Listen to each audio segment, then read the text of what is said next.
Olá, senhor Tiago. Como está? E aí, seu Adri? Bom, tudo bom aí, né? Na medida do possível, né? É isso aí. E aí? Bora comentar? Bueira.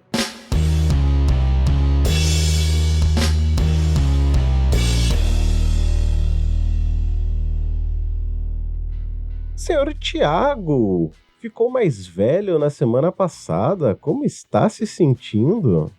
Sinto o peso inexorável dos anos se abatendo sobre a minha pessoa. As dores.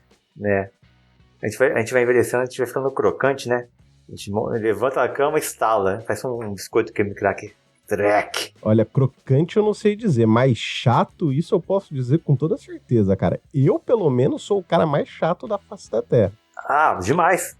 Esse dia eu tava na escola conversando com os coleguinhas, professores. Eles estavam falando como os desenhos hoje são chatos, são mais bobos, que o tempo de desenho bom era da época que a gente era jovem. Eu falei, não, gente, os desenhos são bons, a gente que tá chato. Exatamente, com certeza, disso eu não discordo. Mas para começarmos aqui, senhor Tiago, um pequeno bloco intermediário, vamos fazer algumas pequenas atualizações. A primeira dela, a nossa ouvinte, a Natane Félix, do Rio de Janeiro, mandou um áudio para nós, vamos escutar aqui, falando um pouco sobre uma notícia que nós comentamos no episódio passado. Bom dia, meu amigo. Estou ouvindo seu podcast para ir pro trabalho. Já vou te mandar aqui a canelada máxima.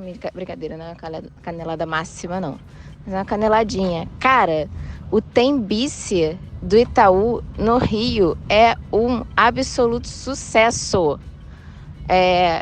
Eu tava chegando na rua do meu trabalho aqui e tem um posto, né, de pega das bicicletas. Eu vou te mandar o vídeo que eu fiz agora, nesse momento. Você vê que tem poucas bicicletinhas aí, né? Mas tem bastante estações, né? Bastante locais para deixar a bicicleta, porque fica cheio. Eles, de manhã, assim, de madrugada, passam o reboque da prefeitura e redistribuem as bicicletas nos lugares onde tem mais, para onde tem menos. E, inclusive, aqui no Rio tem uma parceria, não sei como é que tá nos outros estados, tá?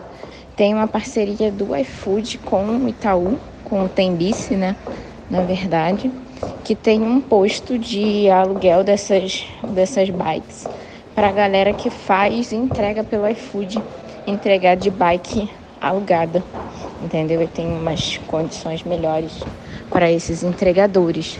Mas eu parei na parte que você estava dizendo que acha que é uma estratégia de lavagem de dinheiro, que te parece uma lavagem de dinheiro. Eu tive que pausar o áudio, mas acho que eu parei nessa parte.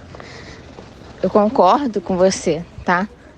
Ainda não terminei de ouvir, mas eu com certeza vou terminar de concordar. Mas, cara, aqui no Rio super funciona. Assim, óbvio, não são em todos os lugares do Rio, mas na zona sul do Rio funciona muito bem. E eles, inclusive, assim, no lugar aqui onde eu trabalho, que é a zona sul, quase centro, eles ampliaram a ciclofaixa, botaram a ciclofaixa, né? Porque não tem ciclovia em todos os lugares, para facilitar esse transporte de ciclistas. É isso aí. E aí, senhor Tiago, gostaria de comentar algo? Comentar, sim. Primeiro, acho que a gente tá progredindo. Recebemos um feedback do ouvinte. Com certeza. A nossa mais nova comentadora, Natane. Esse canal Natane é minha amiga há muitos anos, mas sim, tá aí prestigiando a gente semanalmente e dando a contribuição dela, né? Achei bacana ela colocar, assim, dar um feedback pra gente. E a informação também de que tem essa parceria com o iFood, né? Para colocar para os entregadores poder pegar a bicicleta do condições especiais, né? Especiais dentro dessa nossa época do capitalismo tardio, né? Sim. É quase uma feudalização 2.0 das relações de trabalho, né? O camarada trabalha sem ser dono de nada, nenhum dos meios de trabalho que tem, né? Não é dono da restaurante, às vezes nem no meio de transporte que ele vai entregar, Sim. Mas tá aí, né? O feedback que a gente recebeu, bacaninha. Só aproveitar aqui e trazer um pouco de informação. A Tenbase é uma empresa que foi criada lá em 2011. Ela já tem aí 11 anos. Então, é um sistema de bicicletas compartilhadas. Inclusive, a maior parceria delas é com o Itaú. Então, aquelas bicicletas laranjas que nós vemos por aí são operadas por eles. Pelo que eu dei uma olhada no site, eles têm uma boa capilaridade entre Argentina, Chile e Colômbia também. Então, acho que não é uma empresa tão pequena quanto eu estava na minha cabeça e quanto as outras que haviam quebrado. Então, foi uma pequeno chute no poste aí que eu acabei dando. Acontece, né? Nas melhores famílias. Sim. Acho que temos que esperar aí para ver a cena dos próximos episódios. Ainda não mudei a minha opinião quanto não saber se esse financiamento é a melhor coisa. Talvez seja pelo momento que a empresa esteja no momento de expansão e precisa de capital para expandir. Mas, como vimos falando de que bancos quebrando, tanto nos Estados Unidos quanto lá nas Suíças da vida, nós não vamos comentar isso neste episódio, não sei o senhor, mas pelo menos eu não vou trazer nesse momento, porque as informações ainda são muito superficiais e as consequências podem ser bem sérias para o futuro aí. Sim, né? Eu não peguei nada sobre isso para comentar exatamente, mas também, assim, acho que tem uma precaução maior também do nosso Deus, mercado, em tentar controlar, né, essa possibilidade de quebradeira. Uhum. Eu vi em algum lugar uma manchete de que os liberais, não sei se do Vale do Silício, o pessoal que mexe com o financeiro lá na gringa, o pessoal do ANCAP da vida aí, resolveu pedir ajuda do mau estado, do malvadão, pra não quebrar, nem ir pra bancarrota, né? Pois é, né? Fica aí a reflexão, Rogerinho. Pra nessa hora o Estado serve, né? Pra alimentar pobre? Não, aí o Estado, a bolsa cai, né? Tem que ser mínimo. Mas na hora que a empresa tá quebrando, não, o Estado precisa ajudar. Santa hipocrisia. Na hora de investir em pesquisa de ponta, pesquisa de base, que não dá retorno imediato, não, melhor deixa pro Estado. Sim. O lucro a gente privatiza, o custo a gente socializa, né? Com certeza. O famoso vem ao nós, você que se exploda. Exatamente. Farinha pouca, meu pirão primeiro. É isso aí. Mas seguindo aqui, eu queria fazer uma outra atualização com relação ao deputado que exibiu o livro Mein Kampf, do Hitler, na tribuna. Inclusive, você tinha falado que parecia que esse vídeo que eu comentei, que era um corte do deputado João Henrique Catan, do PL do Mato Grosso do Sul. Então eu acabei indo buscar um pouco mais de informações com relação ao que você tinha comentado. Eu tinha verificado que, segundo o perfil chamado Cecília Sanches, cujo arroba é nomelouco37, uma arroba complicada, diz que o corte que estava circulando nas redes era um corte tirado de contexto e que ele estava falando sobre transparência e sobre alguns problemas que estavam acontecendo no estado do Mato Grosso do Sul. Porém, fazendo um certo julgamento aqui, eu juro que eu confesso, assim, que eu não entendi muito bem a do perfil. Principalmente, assim, não dá para saber muito sobre a inclinação política desse perfil, se ele é mais voltado à direita ou mais voltado à esquerda, porque é aquilo. Se você tem uma pessoa de esquerda fazendo uma crítica como essa, você acaba entendendo mais a posição da pessoa e às vezes até refletindo mais sobre a opinião do vídeo.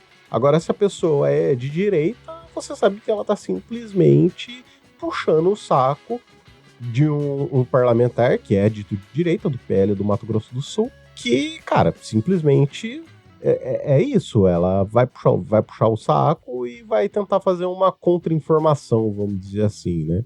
Agora, uma dúvida que eu fiquei, eu até quero te perguntar cara, por que caralhas usar a porcaria do Mein Kampf de um cara abominável como o Adolf Hitler numa tribuna do Estado brasileiro, aonde este livro tem uma proibição de compra e venda dentro do país, por se tratar de uma ideia completamente errada, apesar de que eu não acho errado a leitura, até um livro curioso, que eu tenho uma curiosidade de ler para entender o que está sendo falado ali e poder criticar um maior embasamento. Mas agora a minha dúvida, e discutir aqui contigo, por que caralhas fazer isso numa tribuna, sendo que você é um parlamentar? Cara, sinceramente, eu não sei o que passa na cabeça dessa gente, não.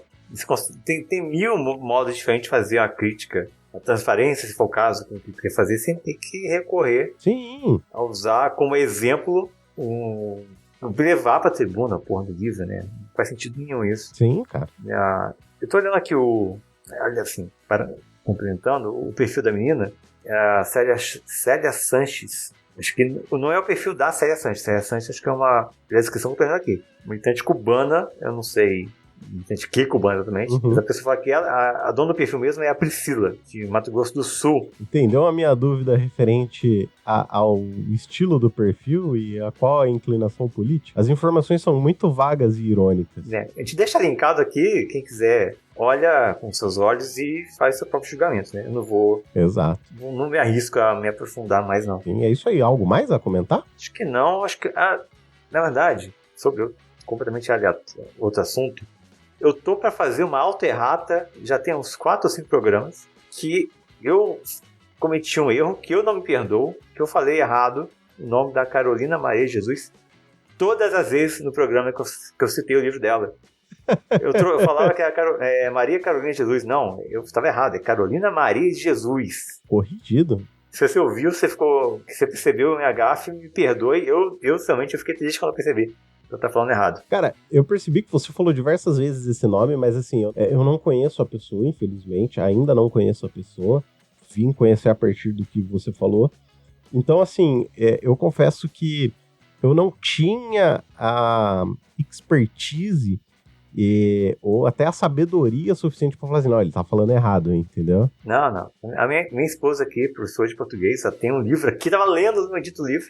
Eu estou envergonhado, shame pra mim, imperdoável. Já passou e sigamos. Sigamos. Eu acho que uma outra atualização aqui é uma outra matéria do Intercept, que foi no dia 4 de março de 2023, escrita pelo João Filho, e nela diz algumas coisas como grandes empresas elas vão lucrar com a escravidão, mas quando são descobertas, fingem indignação. Nós falamos bastante sobre isso no episódio, sobre pessoas em situação análogo à escravidão. Além disso, também acabou durante a semana aí saindo o valor da indenização daquelas pessoas que estavam em situação de análoga à escravidão. E cada uma vai receber o valor de R$10 mil. Ou seja, essas pessoas tiveram a sua dignidade retirada, sofreram tortura, porque o que foi feito com elas, cara, foi uma tortura. Muitas delas sofreram choque, apanharam. Então, cara, foi tortura. E, cara, vão pagar só R$10 mil pra essas pessoas. Cara, o crime compensa muito. E com os donos da Salton, com as empresas, não vai acontecer simplesmente nada, cara. Eles assinaram ali um termo de conduta e tá tudo ótimo. Cara, é um problema da nossa amiga justiça portuguesa, né? A gente não pode contar com ela nesses casos. Quem é rico faz e repete o crime e não vai ter nenhuma punição de fato, né? Mas aí será que, assim, cara, não seria a hora dos ministérios do governo atual, do governo Lula, no caso, não criticando o Lula, mas já criticando, cara, eles não teriam que estar pegando mais pesado nessa situação? Porque é muito absurda, cara. Você tem pleno 2023 pessoa sendo libertada como em situação de escravo. Não, deve muito reforçar o combate à escravidão e reforçar a punição, né? Nesse caso, o que eu acho, inclusive, é que a propriedade dessa gente, a vinícola, está usando trabalho escravo, acho que a lei prevê, desapropria, bota para a reforma agrária. Sim.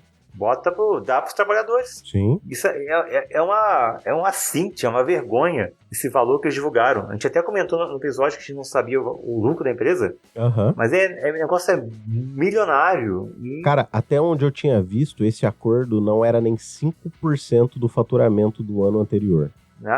5%, cara, 5% não é nada. É como se de R$100 eles estivessem dando R$5 pra isso, proporcionalmente falando, né? Não é dinheiro de pinga, né? Nem isso.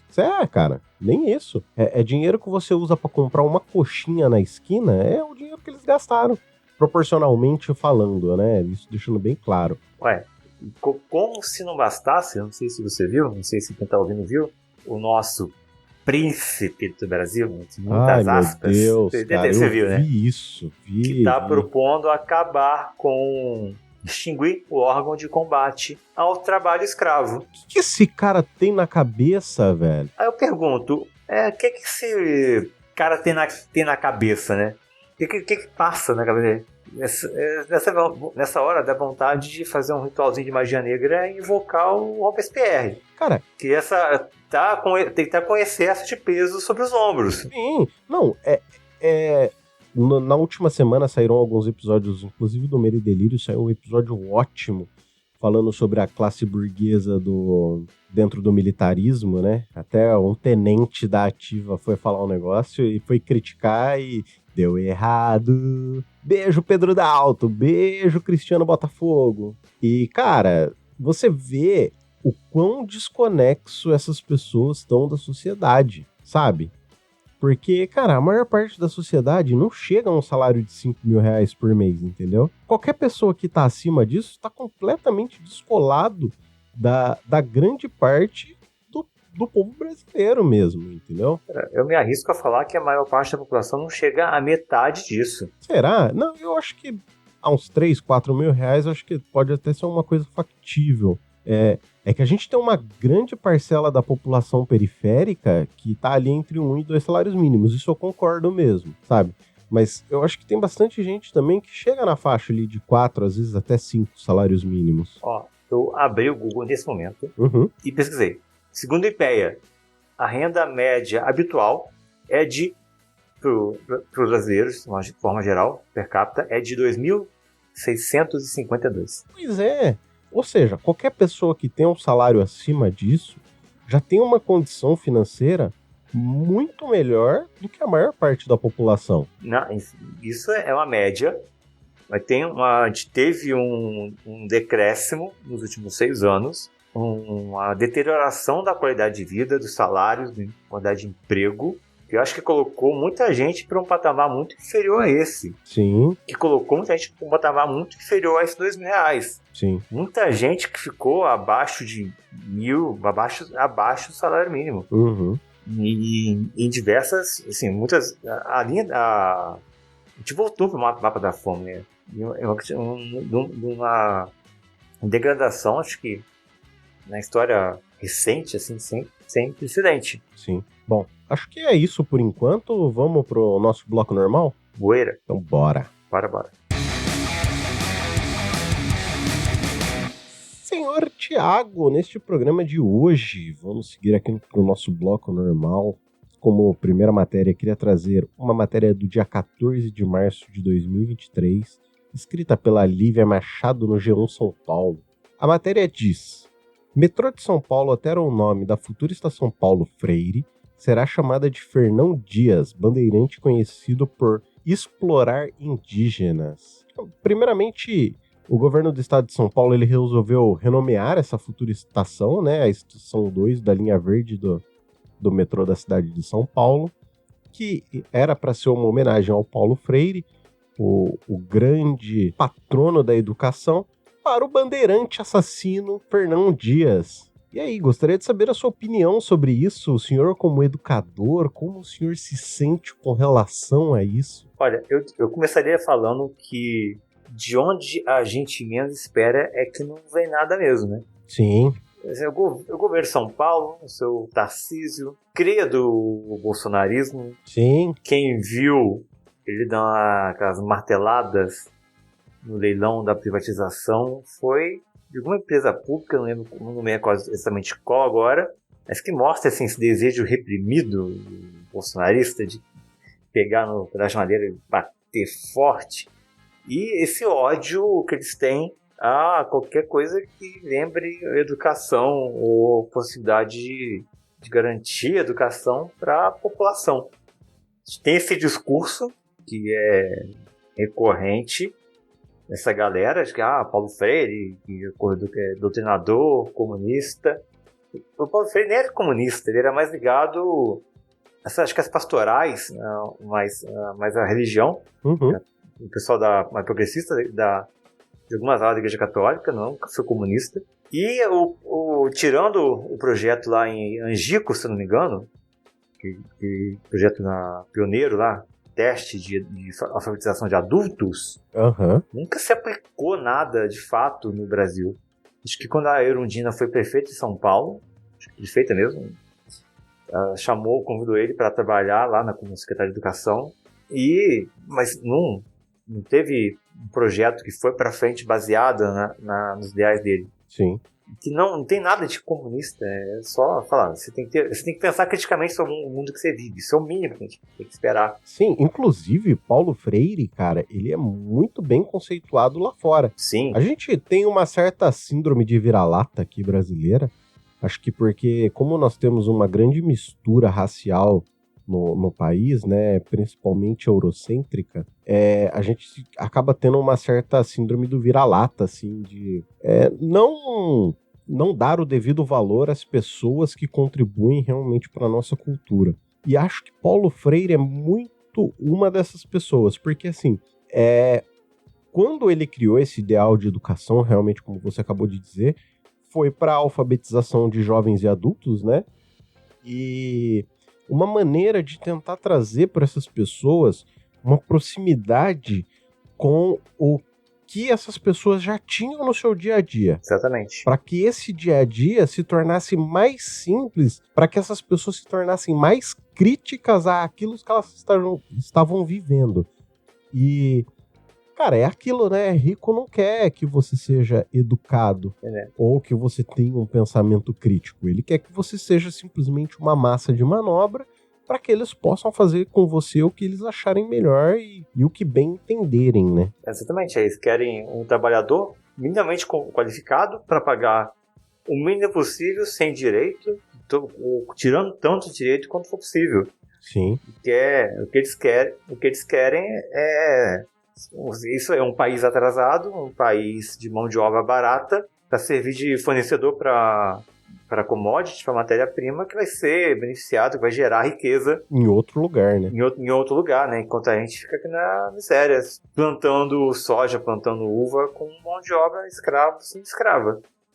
Até eu lembro de ter visto em mais de um podcast falando que o pensamento estruturado no início do século para a educação era literalmente uma educação de linha de produção, vamos dizer assim. Essas pessoas, elas passam por um processo para literalmente entrar no mercado de trabalho de uma maneira bem básica, vamos dizer assim.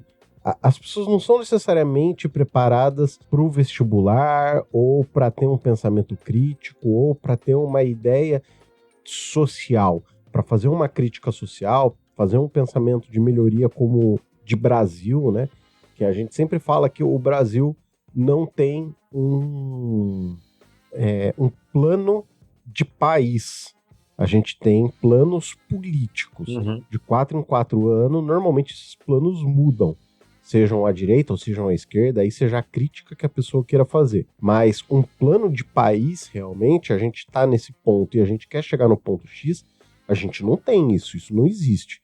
A gente vê um discurso besta nas câmaras, até eu indico a quem quiser ouvir a Voz do Brasil, quem não ouve a Voz do Brasil no rádio, não precisa, eles têm agora também programa de podcast no Jornal do Senado, sai tanto a íntegra quanto o Jornal do Senado, e, cara, eu indico muitas pessoas ouvirem, porque ali você consegue ouvir os discursos que estão sendo reverberados dentro das câmaras. Sim. Tanto na Câmara dos Deputados estaduais, quanto na Câmara dos Deputados federais e no Senado também. Sim. O que está sendo falado dentro do TCU, o que está sendo feito pelo governo em si.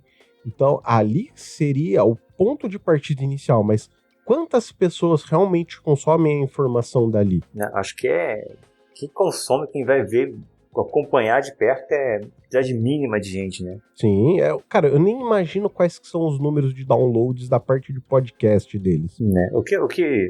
Acho que hoje em dia nem rádio as pessoas ouvem menos, né? Uhum. Acho que até flexibilizaram o horário da Voz do Brasil, não é mais em Brasília 19 horas. Sim. Outro dia eu tava voltando à escola, era 5 para as 10, 10 para as 10, estava acabando de passar. Eu vim de carro ouvindo no rádio, o finalzinho do programa. E acho que ninguém ouve, né? Ninguém é muito exagero, né? Mas pouca gente acompanha de perto para saber o que está sendo feito no Legislativo Nacional de modo geral, né? Uhum. Aí tem essas aberrações, né? O governo de São Paulo comemorando privatização, serviço público, se negando a dar... É uma coisa tão simples, né? Essa mesquinharia. O nome da estação não vai homenagear o Paulo Freire, vai homenagear o Bandeirante. Sim. Enquanto a gente estava conversando aqui, eu fui buscar as informações no YouTube da TV Senado e um dos últimos vídeos dele teve mais ou menos 15 mil visualizações. Comparando isso com o tamanho da população do Brasil, cara, não é nem 0,0006%, entendeu?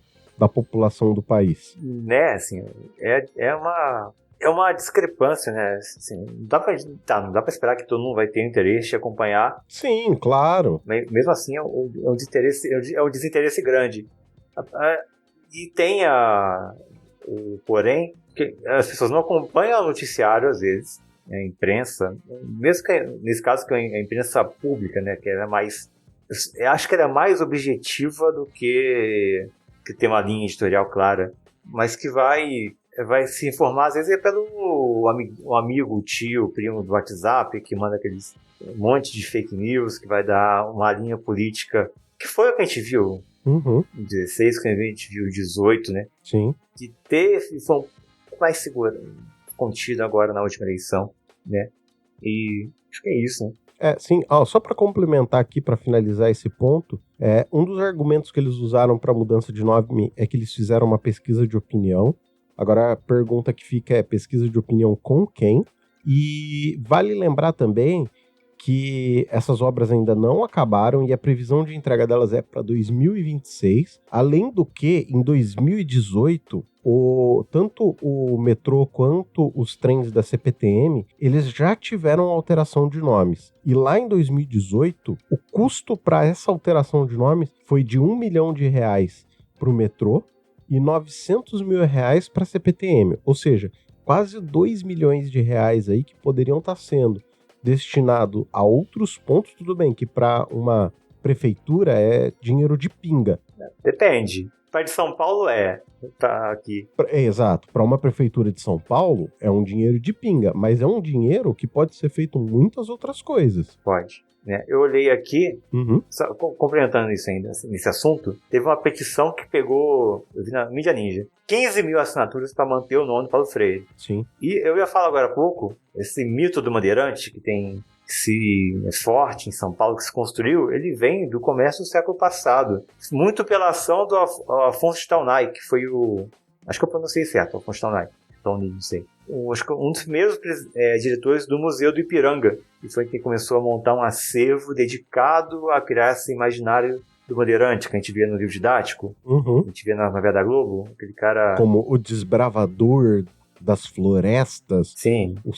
O santo ser que foi destinado a descobrir um local intocado. Né? Esse dia saiu um protesto, queimaram a estátua do Borba Gato, eu acho, né? Achei é pouco. Não pode, tem que preservar. Achei é pouco.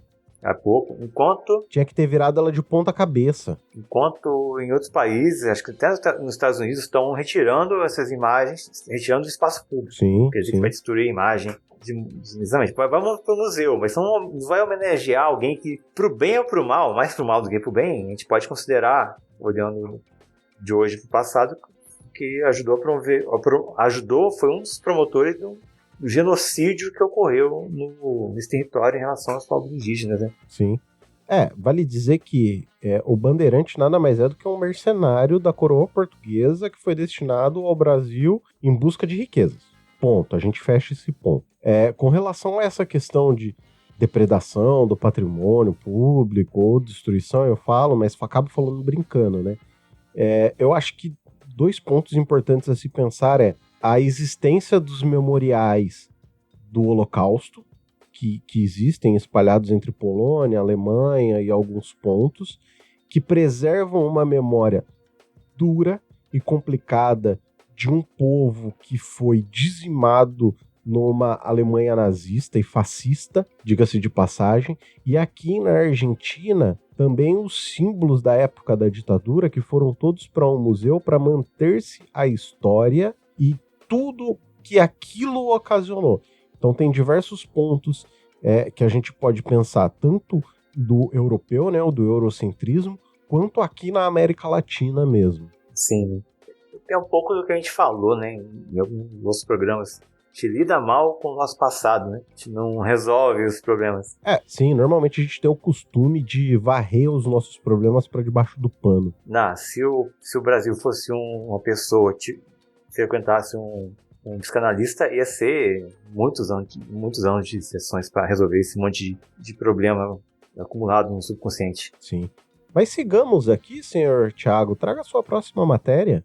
Permanecendo aqui no tema educação, eu vou trazer meio que duas em uma.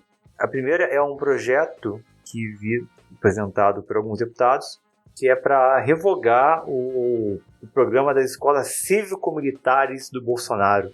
Uhum. Acho que a matéria é do Poder 360, acho que não tem ninguém que assina ela, foi agora do dia 18, e foi apresentada pelos deputados do... não estou achando...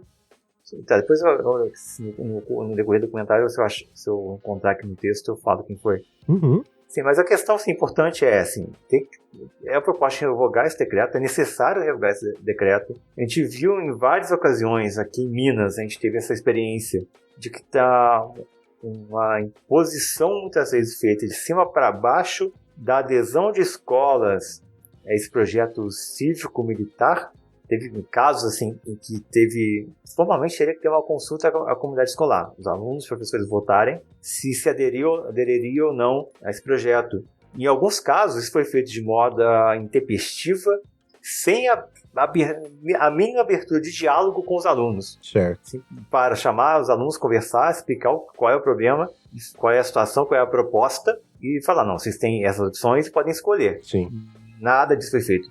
Em alguns casos, se jogou de cima para baixo, se exigiu uma votação feita sem nenhum diálogo, e algumas escolas foram militarizadas nesse esquema. Uhum. Aqui em Juiz de Fora teve uma que foi barrada, os alunos tentaram fazer esse esquema, mas a gente conseguiu na cidade fazer o debate com as crianças, e eles impediram, não permitiram a adesão da escola a esse projeto, que é fundamentalmente um autoritarismo, impor um autoritarismo num espaço que deve ser democrático. Sim, com certeza. Teve uma notícia, se não me engano, foi em Brasília, numa dessas escolas, que um menino um negro de cabelo mais Black Power, uhum, ele foi impedido de manter o cabelo dele para frequentar a escola. Isso fere alguns direitos, o direito dele enquanto estudante, enquanto criança, enquanto aluno, de ter acesso à escola.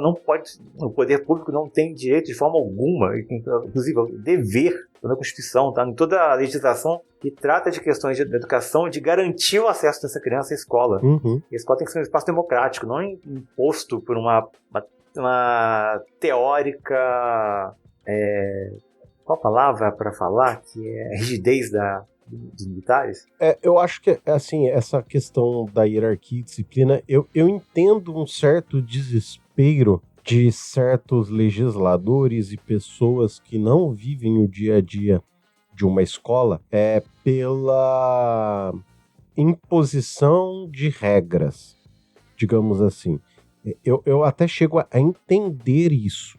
Não significa que eu concorde, são duas coisas completamente diferentes. Eu queria até deixar isso bem claro para o ouvinte, que você entender uma posição e concordar com ela são duas coisas diferentes. A gente vem vendo, eu não sei o quão isso é comum, o quão isso realmente existe, ou quão isso é uma reverberação excessiva da mídia com relação a alguns pontos. Por exemplo, é bem comum para mim, pelo menos aqui na cidade de Campinas, de vez em quando eu ouvir ou ler uma matéria dizendo que aluno bateu em professor, ou aluno fez isso com o professor, bibibi, bobobó.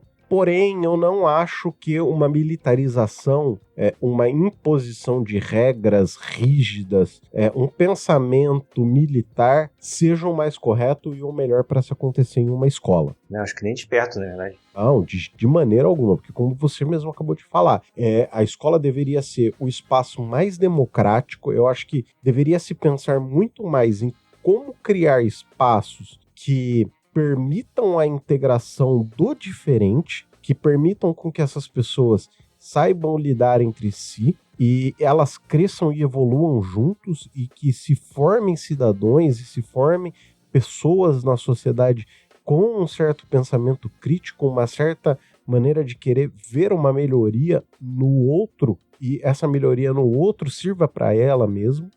Até vi um vídeo, cara, muito bom, cara, de um instituto gringo, assim, é um vídeo, cara, é lindo o vídeo. São 2 salas iguais, com brinquedos, uma mesinha, a única diferença é que em uma delas tem uma criança com Down.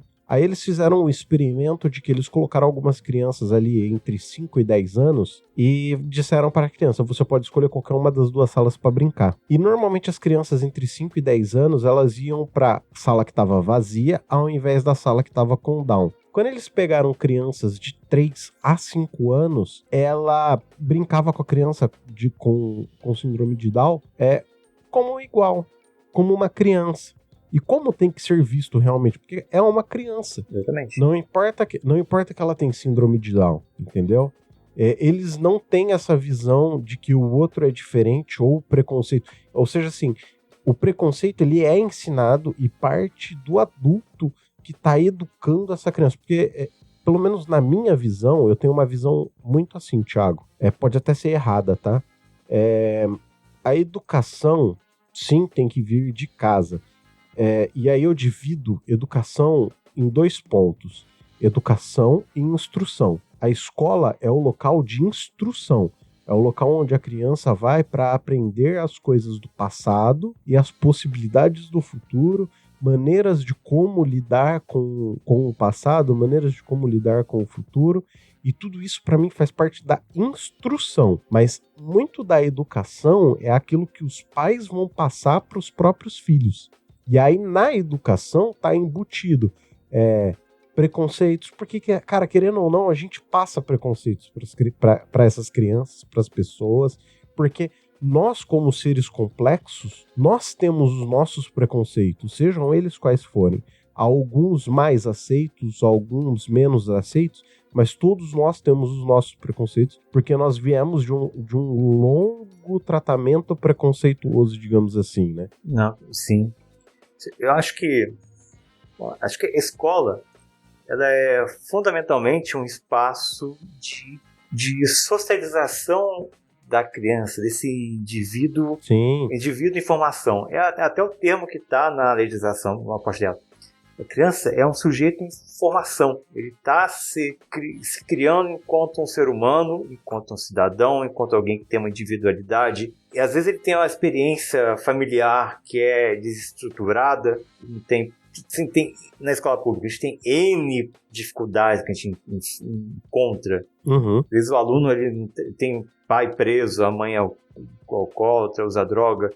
É criado pela avó, não tem condição de nada. Quer dizer, a escola é o único espaço de exercício de alguma liberdade, de interação social, de alimentação que essa criança vai ter. Sim, com certeza. E é um espaço em que o professor ele tem a capacidade, o dever, a oportunidade de estar tentando melhorar, dar alguma luz para essa criança, para esse jovem. Sim. É difícil. A relação professor-aluno às vezes é difícil. A relação aluno-aluno é difícil.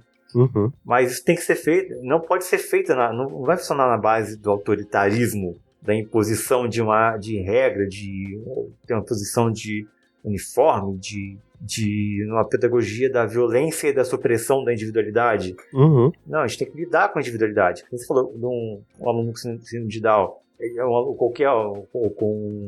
o autismo, qualquer paralisia cerebral com cegueira total, parcial, com surdez. O lugar dessa criança, desse jovem, é integrado na sala de aula. Com é uma discussão que foi feita durante as últimas décadas, a gente chegou a esse consenso de que o lugar dessa criança é integrada com as outras, com a professor de apoios, sempre que for possível, sempre que for necessário, na verdade, não possível, necessário. Sim. Ele tem que ter o direito. E assim, teve até agora, acho que o Bolsonaro tentou reverter isso, colocar alunos que tivessem necessidades especiais na classe especial. Acho que foi revogado isso, teve algumas pessoas reclamando como se estivesse errado mudar isso. Não, o lugar da criança com necessidade especial é com as outras crianças, o lugar da criança é na escola. E a escola é um lugar de carinho, de recepção, de vivência democrática. Sim. O fundamento, né? A gente está no século XXI, a gente não é século XIX, que é palmatória e joelho no milho. Sim. A pedagogia tem que ser compreensão, né? Sim. Cara, você sabe até uma coisa que eu acho que... eu acredito que seria muito necessário se pensar, principalmente para o futuro. Cara, as escolas tinham que ter psicólogo. Sim. Para crianças e para os docentes. E ter também terapia, cara. Imagina se todas essas crianças do ensino público tivessem acesso à terapia desde pequena. Imagina, assim, quanta criança que tem problema e dificuldade de explosão, ou até às vezes uma infantilidade que acaba sendo levada mais e mais para sua vida, ou sei lá, um nível de agressividade, né? Eu queria dizer isso, agressividade que muitas vezes não sabe nem explicar. Exatamente. Imagina como essas crianças seriam beneficiadas se isso fosse dado direto na rede pública. E não só isso, imagina todo o background que um professor poderia ter se ele também tivesse o acesso à terapia dentro da própria escola. Porque a pessoa está integrada com ambos os problemas, tanto o problema da criança quanto o problema do professor, e ele consegue trabalhar os dois lados, vamos dizer assim, entendeu? Sim. Se eu não me engano, tem algumas redes que têm a possibilidade do acompanhamento de profissionais de psicologia. Porque às vezes é uma pessoa, uma psicóloga que vai atender várias escolas numa rede, no município, no estado, não tem como ela dar atenção. Poderia ter uma parceria com as CAPES também para dar esse suporte na escola. Às vezes falta isso, falta ouvir o aluno, perceber o problema dele. Às vezes acionar um conselho tutelar para ver a situação daquela família. Sim. A escola é um espaço também de proteção da criança em relação à família. Sim, com certeza. Quer dizer que a família é uma família que por N motivos, tem a criança sofre violência na família, e é a possibilidade do Estado agir para defender que a criança, às vezes, fundamentalmente para a escola. Sim. É o olhar do professor, é o olhar da direção, o olhar da supervisão, que vai perceber e vai tentar melhorar aquela condição, né? Agora, eu queria deixar registrado aqui contigo, e até ouvir sua opinião sobre isso, nós sabemos que, assim, toda mudança no ser humano, né, na evolução do ser hominídeo, ela é uma evolução lenta. Ou seja, uma coisa que acontece dentro de milhares e milhares de anos. Porém, ela acontece a partir de uma mutação. E o que nós temos hoje, nós temos uma certa mutação dos genes que causam a síndrome de Down. Agora, cara, uma coisa que eu venho refletindo há muito tempo, assim, há alguns anos, na verdade. Será que a gente não tá vendo uma nova espécie se formando? A gente tá tendo a possibilidade de estar lidando com uma nova espécie mais evoluída e melhor socialmente.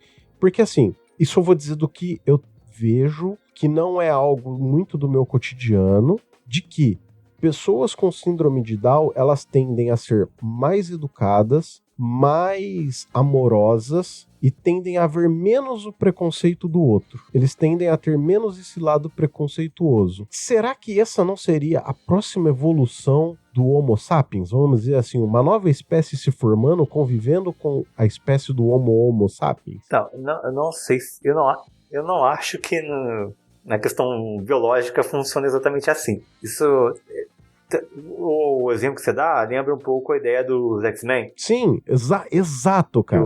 Tem o Homo sapiens e o Homo superior. Sim. Mas eu não acho que não, porque tipo, no Down, eu acho que, se eu não me engano, se eu estiver falando bobeira, alguém me corrija. você tem algum cromossomo que é duplicado, que gera a síndrome, e que gera algumas dificuldades, uns problemas físicos também na pessoa, na criança, no ser humano.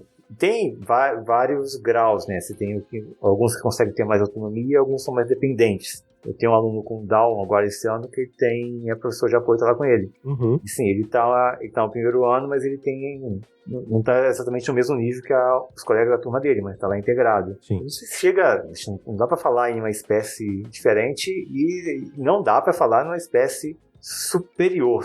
Na prática, falar em mais evoluído, isso não é bem isso que se desenrola. Nunca pensar em superior ou inferior, mas são espécies diferentes coabitando no mesmo espaço. Porque é sabido pela história, bem entre aspas, pelo que se tem, de que os hominídeos Homo neandertal e o Homo sapiens conviveram entre eles por um período. Eles conviveram entre si em sociedade. Sim, e procriaram. Procriaram e geraram outras espécies. Será que não seria esse o mesmo caso, de a gente estar vendo isso agora? Eu acho que não, porque eu acho que o processo de especiação ele depende mais de separação e isolamento. Se olhar para pensar o Homo sapiens, a gente e o Neandertal, o ancestral comum nosso se separou há, se eu não me engano, 500 mil anos. Os ancestrais, os Homo erectus, que deram origem a gente, Homo sapiens, ficaram na África, e os que foram para a Europa deram origem à espécie do Homem Neandertal. Os que foram para a Ásia deram origem ao Homo... E eu esqueci completamente qual que é o nome. Mas é uma espécie distinta. Tem pouco... Denominado, se não me engano, segundo uma caverna, que foi encontrado, acho que restos de dente, né? Essa descoberta foi feito com base no DNA. Mas a questão a gente teve uma separação das espécies entre o Sapiens e o Neandertal. O Sapiens depois migrou para algumas populações, chegaram até a Europa, tiveram contato com o Neandertal. Houve alguma miscigenação, a gente encontra esse indício no nosso DNA. Uhum. Nosso, eu digo literalmente nosso, o meu e o seu. Sim. E do Roger também, que a gente tem alguma ascendência europeia, né? Ascendência europeia, assim. E, portanto, ascendência neandertal. Sim. Uma pessoa negra, uma pessoa vive na África hoje. Quem vive na África hoje seria o humano Homo sapiens, entre aspas, puro, né? Uhum. Não se misturou com outras espécies.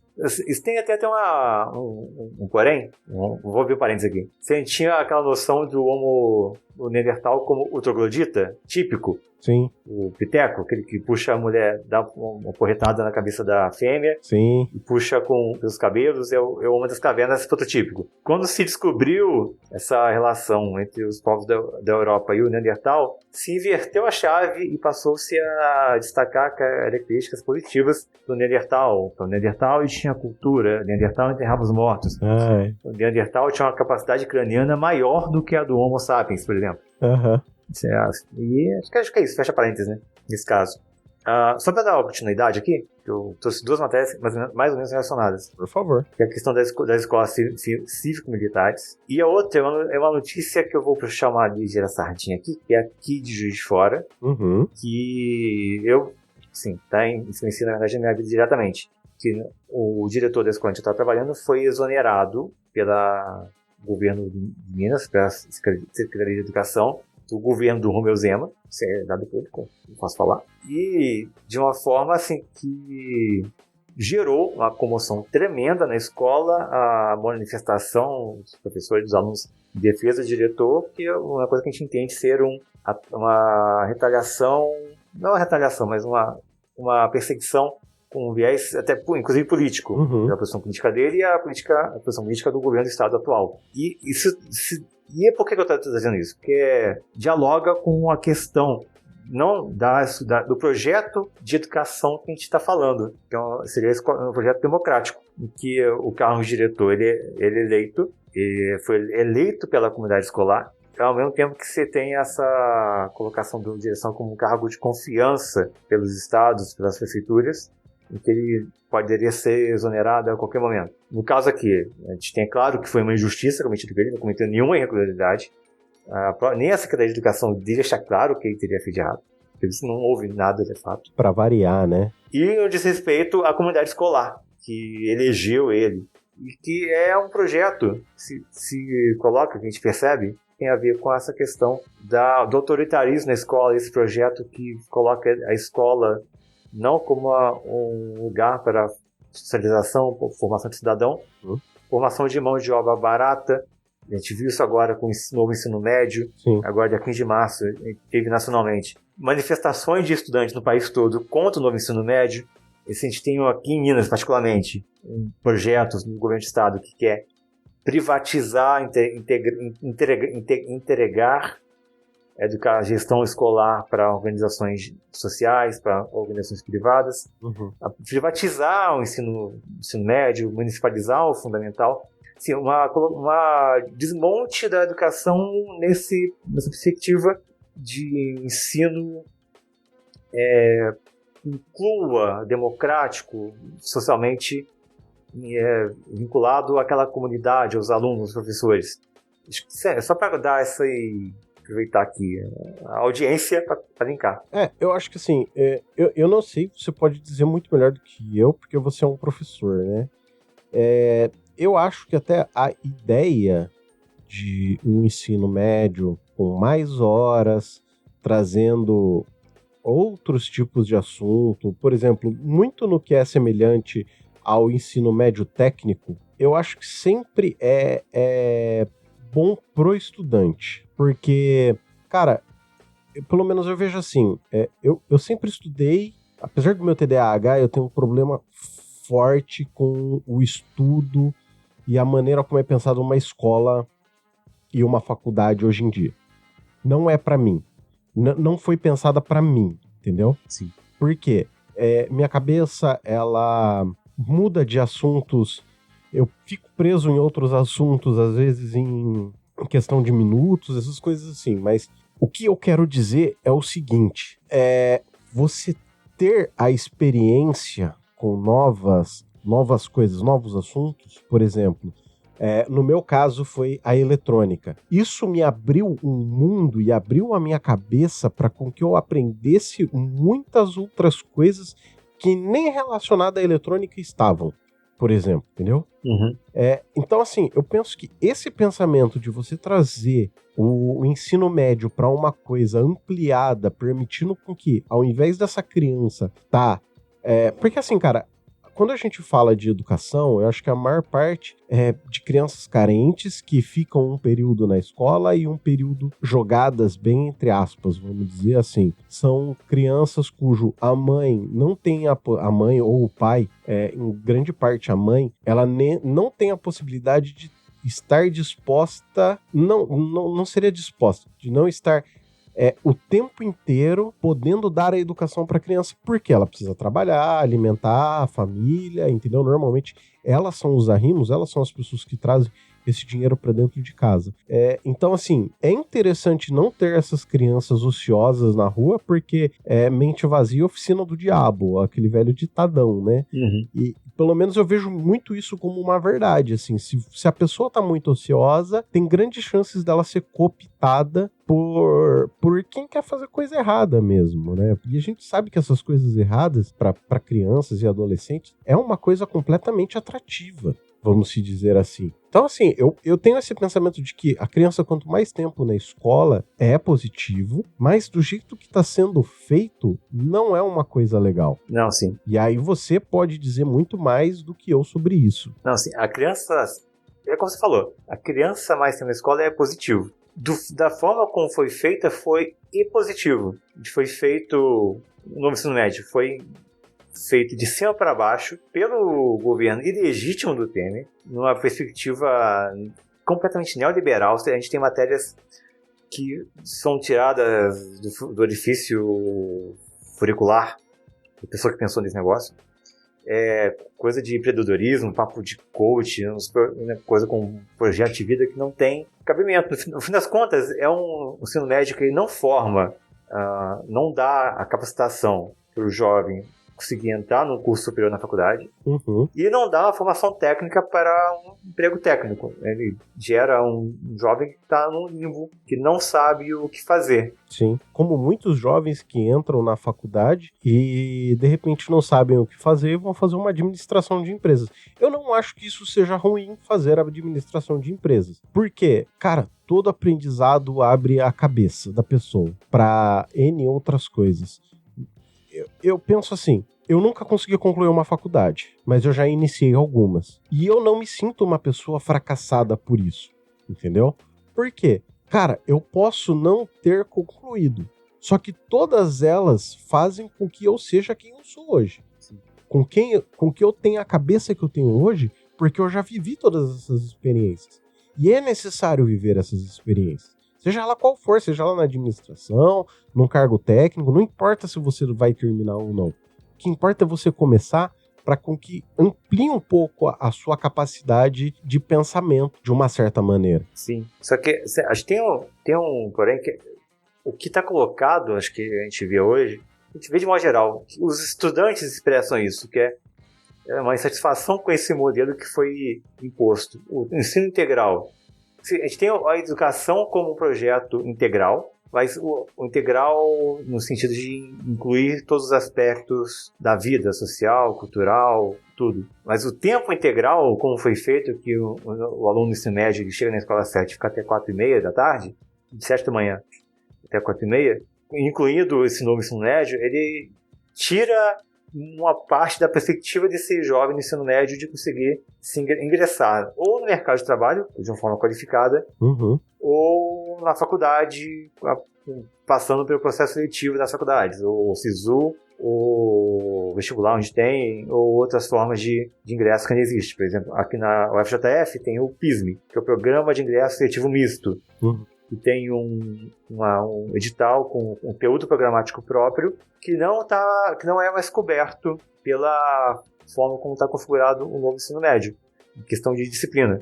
O que o meu aluno na pública vai ver de história, de geografia, de filosofia, que vai ser cobrado para ele poder ingressar aqui na UFJF, ele não vai ver. Mas o aluno da particular vai ver. Vai, né? Quem vai entrar na medicina, quem vai ter mais possibilidade de entrar no curso de medicina, vai ser o aluno da particular. Sim. E o do médio, ele não consegue ter vai ter uma dificuldade em ter essa perspectiva, e não vai ter nem a possibilidade de se aprimorar extra classe, fazendo um curso, ou mesmo trabalhando um contraturno, porque ele é obrigado a ficar na escola o dia inteiro. O que aumenta também é a evasão escolar, porque às vezes o aluno não dá conta de ficar na escola sem poder trabalhar ou fazer outro curso. Ele sai da escola ou vai tentar uma escola que não tinha ainda com integral. Gera um monte de problema isso. Cara, é bem complexo. Assim, eu acho que essa questão da educação, ela não é uma questão simples de maneira alguma. Ela é algo que existe, que necessita de um amplo debate entre a sociedade, de uma maneira geral, tanto entre os docentes quanto junto com a sociedade em si. Só que o mais complexo é quem precisa desse sistema são as pessoas que menos vão debater, que é o pai, a mãe da criança, que vem da extrema periferia, que tá vendendo a janta para comprar o almoço e, cara, tá pensando só em sobreviver no dia seguinte, é aquilo. Se a pessoa tá pensando em sobreviver no dia seguinte, ela não tem nem perspectiva de ir pra ali 2, 3 dias. Sim. Então, é muito complexo essa discussão. Eu entendo perfeitamente que não é algo fácil de se resolver no nosso país, não é algo que a gente vai resolver em 4 anos, 8. Não.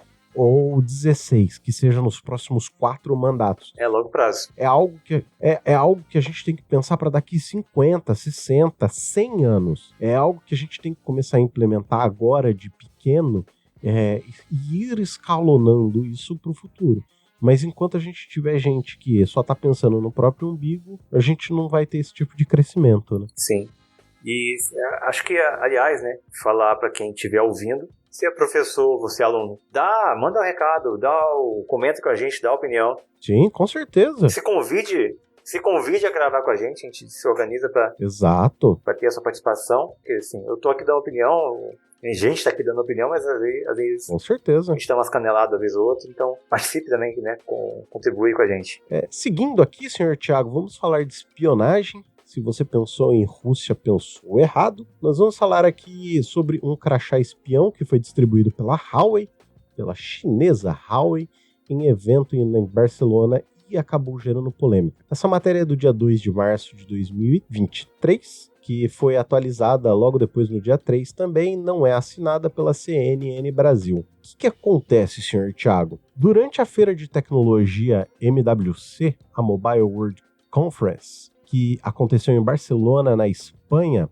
um dos participantes que recebeu esse crachá da Huawei, ele resolveu abrir a parte plástica que fica na parte oposta do crachá, né? Isso fez com que algumas pessoas demonstrassem uma preocupação e até, inclusive, a CNN, nessa matéria, ela procurou a empresa e a empresa explicou o porquê desses crachás. Esses crachás eles foram liberados para uso dentro do próprio stand da Huawei neste evento. Ele era responsável por liberar serviços, tipo comida, bebida, dentro do próprio stand. A gente sabe que existe todo um discurso hoje dos Estados Unidos contra as empresas chinesas, né? Mas uma coisa que pouco se fala é que acuse-os do que você faz, mas não assuma que você faz igual, né? É uma coisa que a gente já vem assim vendo em N outros setores, em N outros fatores, que é esse discurso mesmo, de tipo assim, cara, querendo ou não, a maior nação espiã do mundo foi os Estados Unidos. Talvez na Guerra Fria foi um pouco a Rússia, depois Estados Unidos, hoje a China. Mas por quê? Essas nações investiram uma grana pesada para que conseguissem fazer o ganho do uso dessas informações que são geradas muitas vezes por N empresas, tanto empresas americanas quanto empresas chinesas, quanto empresas sul-coreanas, como a famosa Sangwang. Eu acho que sim, cara. Muito disso que a gente está vendo é muito mais uma parte de discurso do que efetivo preocupação física mesmo. Vamos dizer assim, a preocupação, é claro, tem que existir, mas muito é mais da preocupação discursiva do que da preocupação física dos acontecidos mesmo, e aí eu gostaria muito de ouvir a sua opinião sobre isso. Então, nesse caso, eu acho que capitalismo no seu estágio tardio. Né? Uhum. Quem é que vigia os vigilantes? Todo mundo se vigia o tempo todo. Sim. A gente não tem que ter ilusão de que o cartaz, o chip, o cartão, o chip, o patati patatá, o G5, a tecnologia, o 3G, o 5G vai espionar mais ou menos. A gente está sendo vigiado o tempo todo. A gente está gerando dados, a gente está gerando informação o tempo todo, parâmetros o tempo todo. Para empresas, para países, os países estão se espionando mutuamente, as empresas estão se espionando mutuamente, estão espionando o cidadão mutuamente. Se a gente for ver a quantidade de coisa que o Snowden vazou naquela época. Sim, e a perseguição, a tentativa de retaliação que o governo dos Estados Unidos tentou fazer em cima dele, ainda tenta, na verdade. Exato. Acho que essa organização, é o capitalismo no seu estágio avançado e decadente que a gente vive, né? Uhum. Essa disputa não por hegemonia, acho que essa coisa, a gente vai ter um mundo multipolar de novo. Não, pouquíssimo provável. Com certeza. Pouquíssimo provável.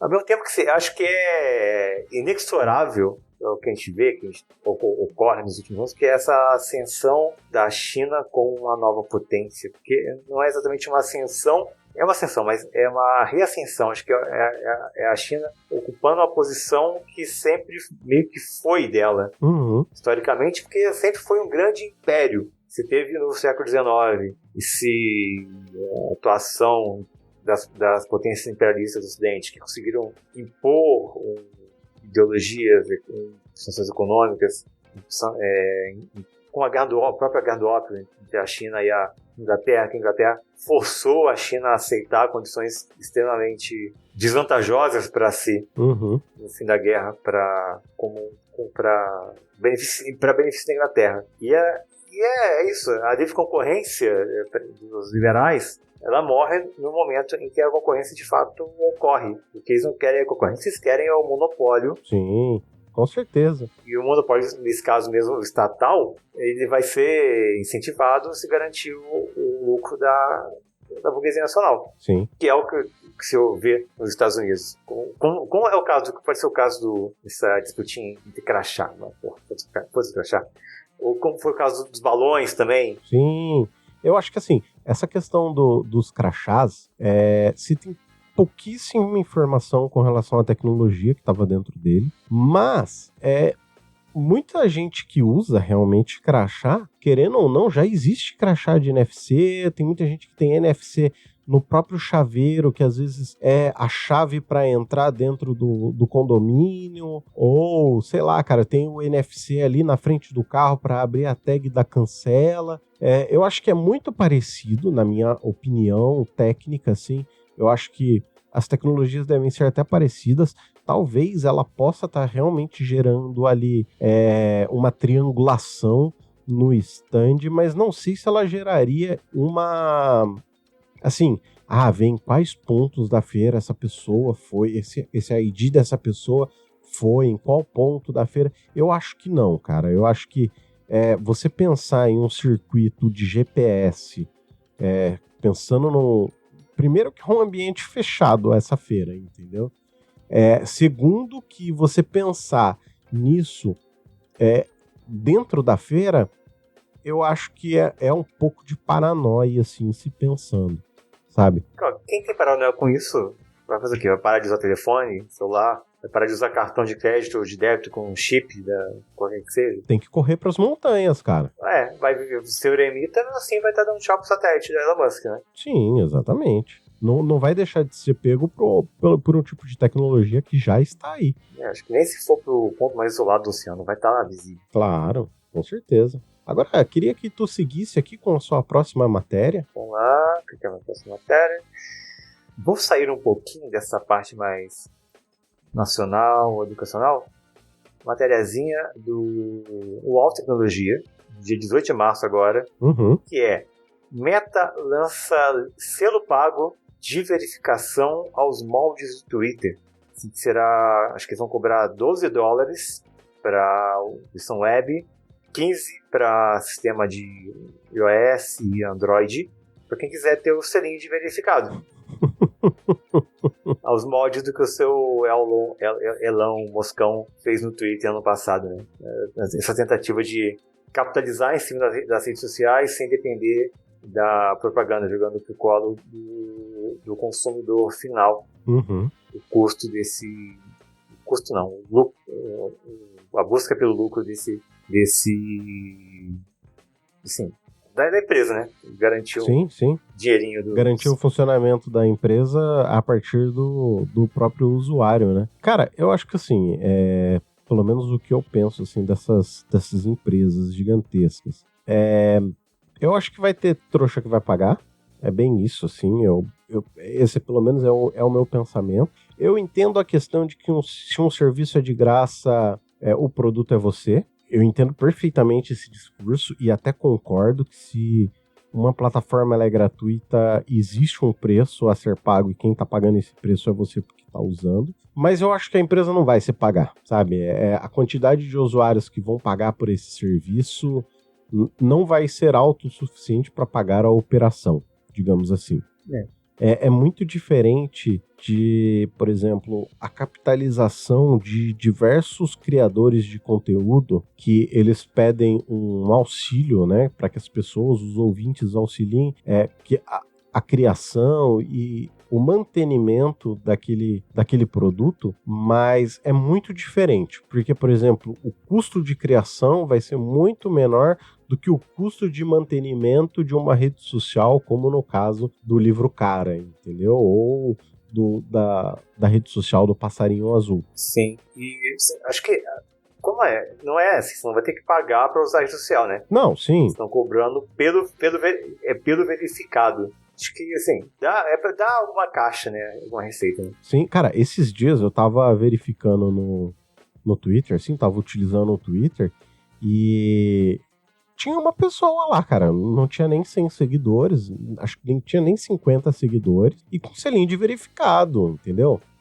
E falando merda pra caramba na internet. Então, assim, sempre vai ter trouxa que paga. Por quê? Porque a pessoa pode pagar. Eu tava mais cedo assistindo um vídeo do GeoLinux. Você conhece? Conheço sim. Ele estava comendo um vídeo sobre como é que a relação hardware, software tem se evoluído com o tempo. A gente tinha um computador muito mais modesto que rodava os programas que hoje exigem. Se a gente tinha 250 de RAM, hoje 16 GB o negócio ainda trava. Sim. Olha o meu notezinho aqui, tadinho dele. Acho que tem 12 GB de RAM, diz quando o Chrome consegue dar umas casgadas aqui nele. Mas o Chrome mastiga a memória RAM também, né? Ele come memória RAM no café da manhã. Mas aí tá o ponto dele, assim, qual que é a otimização dos softwares hoje? E um dos pontos que ele levanta é que às vezes poderia ser mais otimizado, sim, mas por ser free, não tem esse investimento para garantir essa otimização, né? Para dar algo que seja mais eficiente do ponto de vista de memória, de consumo de energia. Então, eu não sei nem se seria maior efetividade ou melhoria. Eu acho que os programadores que estão por trás são poucos os programadores que realmente têm a consciência de tentar fazer algo que consuma a menor fatia de processamento e memória do dispositivo. Por que eu estou dizendo isso? Como a gente tem uma certa abundância, é mais ou menos, acho que pensar assim, o Brasil é um país extremamente abençoado pela quantidade de água. Comparado com países ali do meio da Europa, né, que é alguns países da Arábia ali, que estão perto do Egito, aquela questão. Comparado com esses países, nós somos um país que temos uma abundância de água absurda. Então o nego lava o carro com 2.000 litros de água e tá pouco se explodindo para a quantidade de água que ele tá gastando, entendeu? Ou uma indústria X gasta bilhões e bilhões e bilhões de água sem nem um pouco se preocupar com a economia. Aliás, acho que isso é um ponto assim, que tem que ser muito discutido. A gente joga muito a culpa no consumidor final, na pessoa CPF que faz a utilização da água, mas a indústria consome muito mais água do que o CPF. E eu acho que isso acontece no software também, entendeu? A gente tem os softwares que são feitos porque a gente tem abundância, então vamos consumir. É melhor a gente gastar 1 hora programando uma coisa que vai consumir 2 GB de memória do que a gente gastar 12 horas programando para uma coisa que vai consumir 1 GB só, entendeu? Então, eu acho que essa relação entre pessoas com uma qualidade técnica suficiente para pensar em otimização de software para o hardware que possui, eu acho que isso é muito da lógica capitalista, de fazer as coisas no menor tempo possível para que elas obtenham o maior lucro possível. Então, tipo assim, minimizar os custos e maximizar os lucros, vamos dizer assim, né? Não, sempre, né? É regra de ouro, né?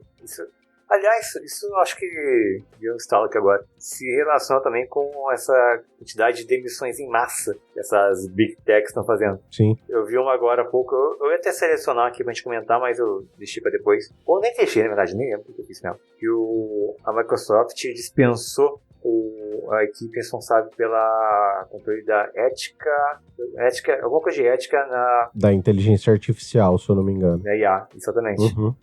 E sim, eu acho que além desses, acho que demitiram mais de 10 mil funcionários nos últimos períodos. O Facebook demitiu mais um monte, o Elon Musk está demitindo um monte também. Sim, aumentar o lucro, né? Sim. Você bota 5 pessoas para fazer o trabalho que era feito por 50, você maximiza o lucro. Com certeza. E outra também, você diminui os custos, porque além de você diminuir o custo com o salário, essas coisas assim, você consegue. Como você tem uma sobra de mão de obra no mercado, você acaba diminuindo o salário de quem está ali. Então, é um jeito das empresas, eu acho que isso é muito de se pensar, assim. É um jeito das empresas controlarem salários, sabe? Diminuir o valor de salário. Por quê? O tio Carlos Marcos já falou isso, cara. Se tem o aumento ao máximo da exploração da mais-valia, é a criação de um exército de reserva de força de trabalho disponível para rebaixar o valor geral da mão de obra pelo excesso de demanda, de excesso de oferta de mão de obra. Sim, porque se você parar para pensar de uma maneira lógica, vamos pensar assim, você contrata 10 mil pessoas, forma essas 10 mil pessoas, tem 10 mil pessoas aí no mercado de trabalho, ok, beleza. Você vê que você consegue fazer o trabalho de 10 mil com 2 mil. Então, você mantém 2 mil e joga 8 mil fora, vamos dizer assim. Então, você tem 8 mil pessoas que estão por aí pedindo, pelo amor de Deus, por um emprego, certo? O que eles pegam? Esses 2 mil, eles dão um salário um pouco maior para essas pessoas continuarem ali.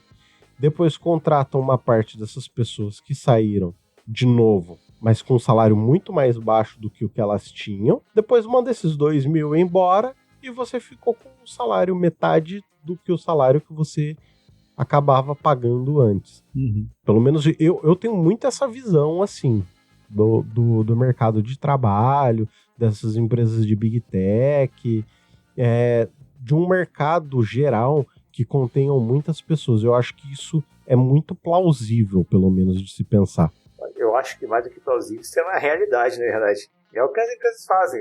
Ou demite funcionário para recontratar com um PJ pagando metade, um terço do salário anterior. Então, assim, eu não posso dizer que isso é 100% de verdade, porque a gente não tem prova disso, entendeu? A gente só tem as nossas especulações, ideias e pensamento. Não existe uma prova concreta de alguém falando, eu vou mandar porque assim eu consigo diminuir o custo de salário e o custo das empresas. Eu acho que, aliás, empresário nenhum vai assumir essa bronca de falar uma merda dessa, entendeu? Porque é assinar a própria sentença de morte, né? Esquece, quem precisa de prova quando a gente tem convicção? O importante é ter de falar com. Mais importante do que ter convicção é falar com convicção. Ok. Que passa toda a realidade necessária. É isso aí. Bom, eu queria trazer uma última matéria aqui, minha, pelo menos da minha parte, aí depois você já finaliza com uma sua. Nessa última matéria é algo bom e triste ao mesmo tempo, porque a matéria é da CNN Brasil também, escrita pela Zoe Sotley, ou Sotile, da CNN, não sei como se pronuncia o seu sobrenome, desculpe, se você quiser vir nos corrigir como diz o seu sobrenome, nós aceitamos, e diz que homem é declarado inocente depois de passar 38 anos preso por crime que não cometeu nos Estados Unidos. Então, um homem chamado Maurice Hastings, ele foi declarado culpado em 1983 por roubo, homicídio e agressão sexual contra a Roberta Weidmeyer, na Califórnia. Uma amostra de DNA coletada logo após o ataque em 83 foi finalmente testada em junho de 2022 e provou a inocência dessa pessoa, do Maurice Hastings. E qual que é a cor da pessoa que estava presa?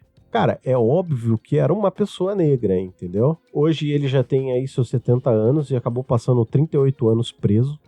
Ou seja, se você parar para pensar nesse momento, ele passou mais tempo preso do que tempo em liberdade na vida dele, né? E agora, como que você restitui essa pessoa? Como que você devolve para ela, indeniza essa pessoa?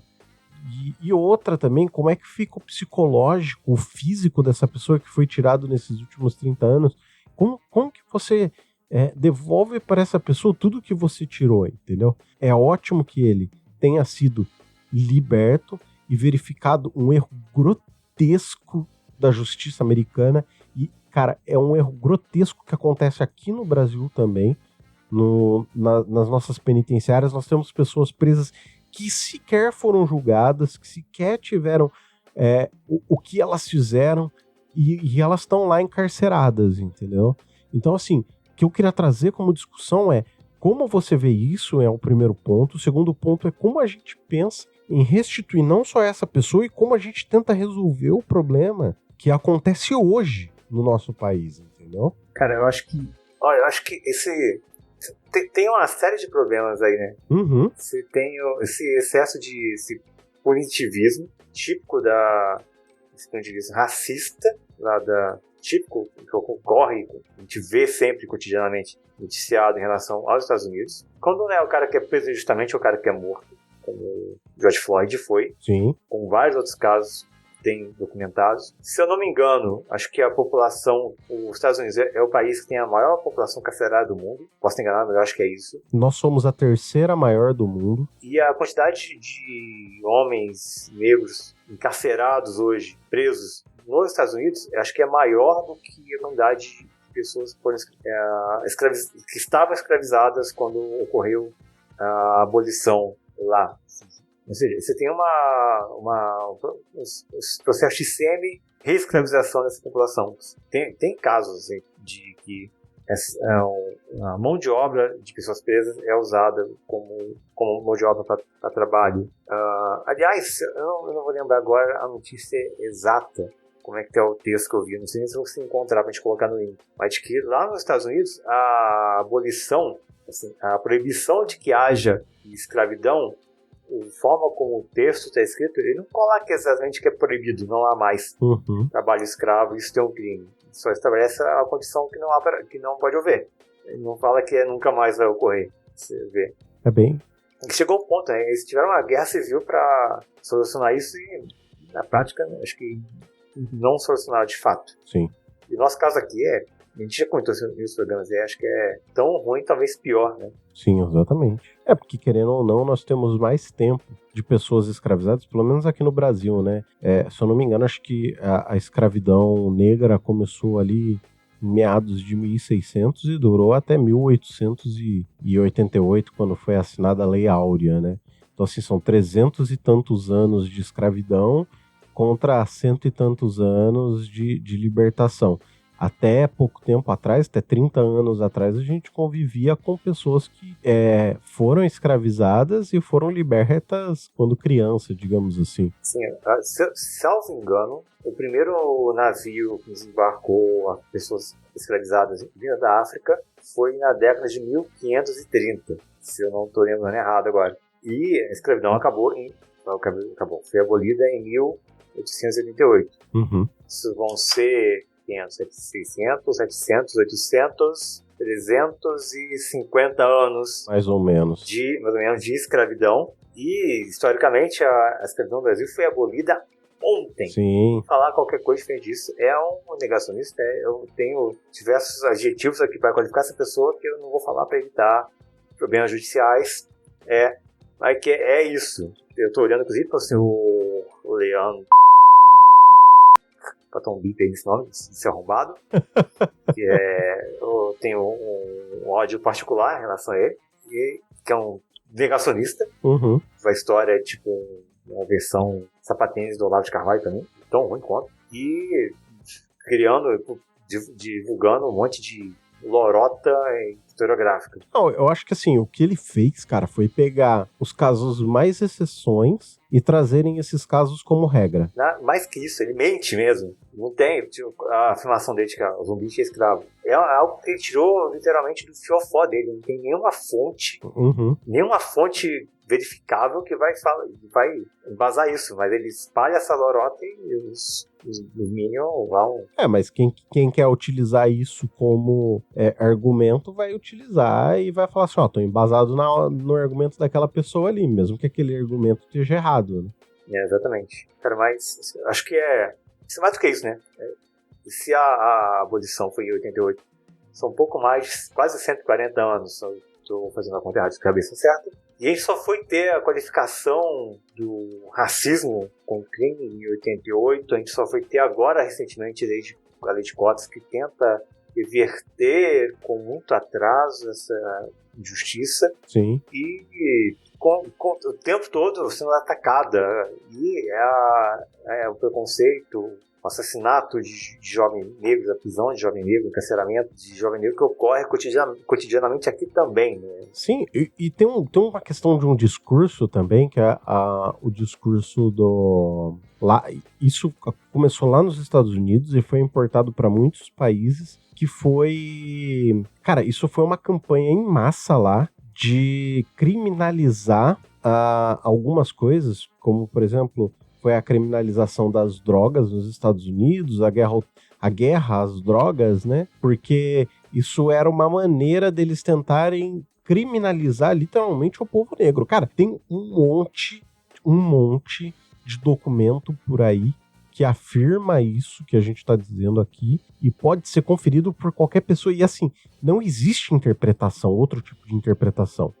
Os documentos dizem isso. Eles quiseram criminalizar aquilo para poder criminalizar aquele povo. Ao invés de criminalizar o povo, que eles não tinham mais como escravizar aquele povo novamente, então vamos escravizar a cultura deles, vamos escravizar aquilo que eles consomem, aquilo que eles usam. Dessa maneira a gente consegue escravizar a cor da pessoa, né? Sim, eu acho que é isso. Então, se tu quiser trazer a sua última matéria pra gente finalizar logo na sequência. Tá. Vou trazer uma última aqui. É uma matéria longa, assim, só comentar por alto, que é uma do Intercept, dando conta pra gente. Título é Projeto de Energia Eólica ameaça destruir passado e futuro numa tacada só. A matéria do 15 de março, Intercept pelo Eric Jimenez.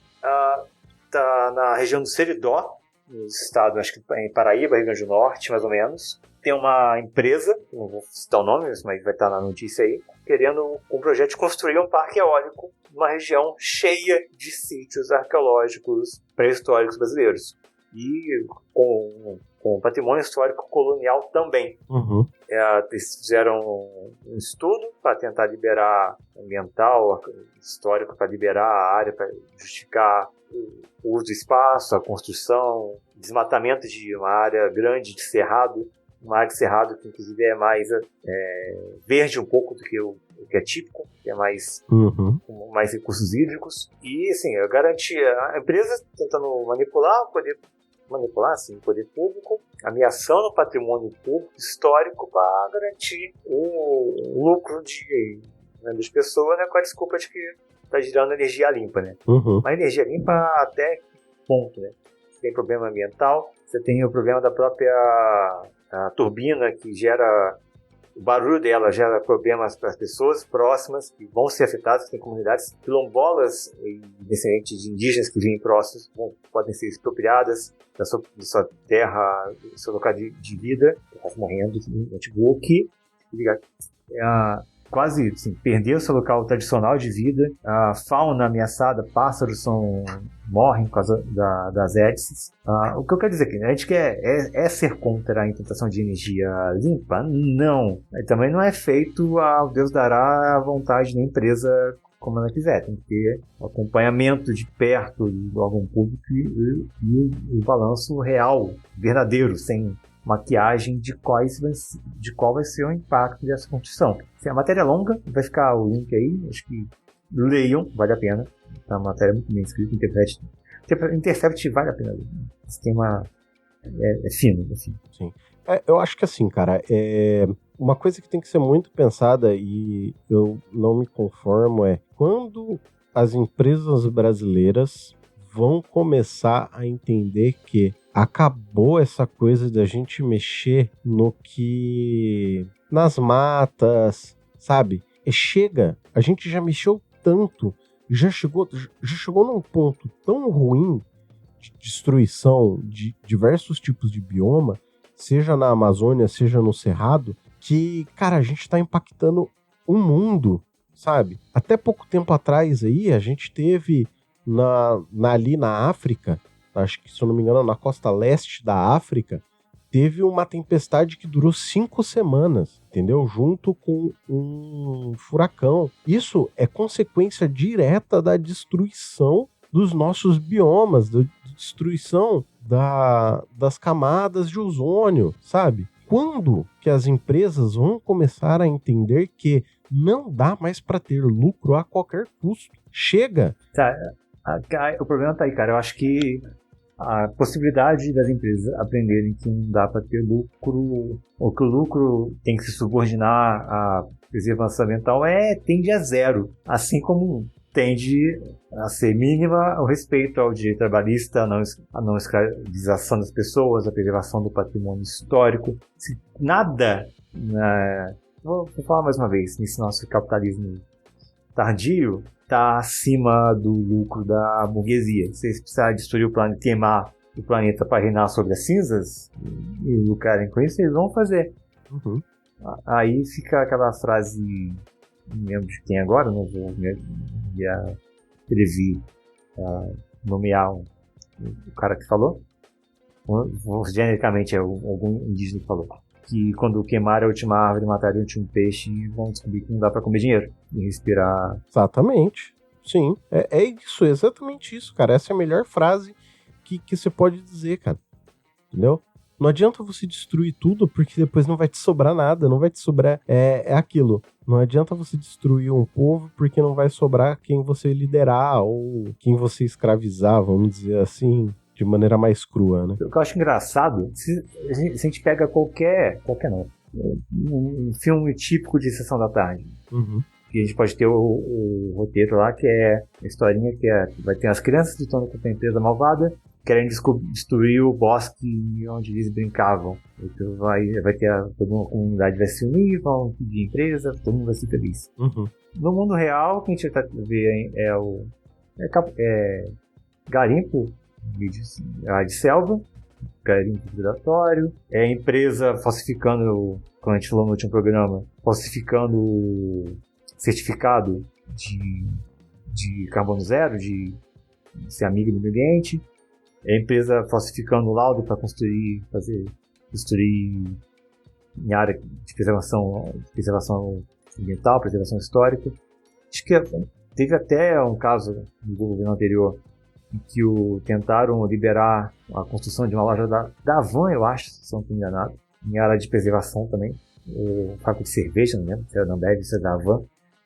Vou ver se eu acho o link aí. E assim, é o lucro acima de qualquer coisa, acima do direito trabalhista e acima da preservação de natureza ou patrimônio histórico. Né? Sim, é isso aí. Bom, acho que de programa a gente tá excelente até aqui, né? Recorde, né? Quase 2 horas. Com certeza.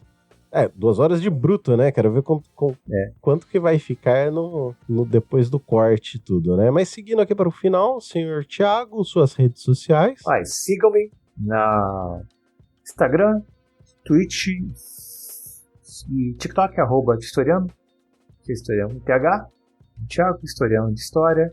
Quando a gente chegar a 1.000 seguidores no Instagram, eu abro um OnlyFans. Quando a gente chegar a 1 milhão de ouvintes, eu começo a vender link de pack de pezinho. É isso aí. Você me encontra no Twitter como @AdrianLemos e o nosso querido Roger Manrique no Twitter também e no TikTok roger.manrique. Nos envie um e-mail para comentaristas@gmail.com.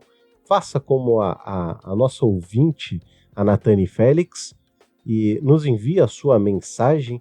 Pode ser de áudio, pode ser de vídeo, que nós iremos comentar aqui. Se você quiser nos comentar conosco, gravar um programa conosco, mande-nos um e-mail, nós vamos entrar em contato, falar com você um pouco sobre setup e para uma gravação conosco.